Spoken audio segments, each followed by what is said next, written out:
ഇപ്പം നമുക്ക് കുറച്ച് പേഴ്സണൽ കാര്യങ്ങളായി, നമുക്ക് കുറച്ച് സിനിമാ വിശേഷങ്ങളിലേക്ക് കിടക്കാം. ഇപ്പൊ പ്രൈവറ്റ് മൂവിയാണ് ഏറ്റവും പുതിയ വിശേഷം അല്ലെ? എങ്ങനെയായിരുന്നു അതിലേക്ക് എത്തിയത്? പ്രൈവറ്റ് എല്ലാ സിനിമകളും പോലെ വന്നു, സ്ക്രിപ്റ്റ് പറഞ്ഞു, കേട്ടു, ഇന്ദ്രൻസങ്ങളുടെ ഒക്കെ കാര്യം പറഞ്ഞു, അങ്ങനെ എടുത്തൊരു സിനിമയാണ്. പക്ഷെ പ്രൈവറ്റ് ചെയ്ത സമയത്തെ കഴിഞ്ഞും പ്രൈവറ്റ് റിലീസായി കഴിഞ്ഞ് ഇങ്ങനെ ഒരു റെസ്പോൺസോ അല്ലെങ്കിൽ ഇങ്ങനെ ഒരു സംഭവം ഞാൻ ഒരിക്കലും എക്സ്പെക്ട് ചെയ്തിട്ടുണ്ടായിരുന്നില്ല. കാരണം നമുക്കറിയാം പ്രൈവറ്റ് ഇറങ്ങിയ കാര്യം പോലും ആരും അറിഞ്ഞിട്ടുണ്ടായിരുന്നില്ല.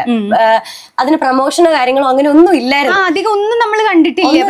അതിന് പ്രൊമോഷൻ സൈഡ് ഒന്നും ഇല്ലായിരുന്നു. അതിന് ഈ ഇതിന്റെ ഇഷ്യൂ, സെൻസർ ബോർഡിന്റെ ഇഷ്യൂ ഒക്കെ വന്നിരുന്നത് കൊണ്ട് അങ്ങനെ വലിയ ഇഷ്യൂ ഉണ്ടായിരുന്നു. അപ്പൊ ഇത് ഓഗസ്റ്റിൽ റിലീസ് ചെയ്യേണ്ട മൂവിയായിരുന്നു, അത് ഒക്ടോബറിലാണ് റിലീസ് ചെയ്യുന്നത്. അപ്പം അതിൻ്റെതായിട്ടുള്ള ചെറിയ പ്രശ്നങ്ങൾ ഉണ്ടായിരുന്നു. അതുകൊണ്ട് ഈ പബ്ലിസിറ്റിയോ ഒന്നും ഇത് ഇറങ്ങുന്നു എന്നുള്ളൊരു സംഭവം ആരും അറിഞ്ഞിട്ടുണ്ടായിരുന്നില്ല.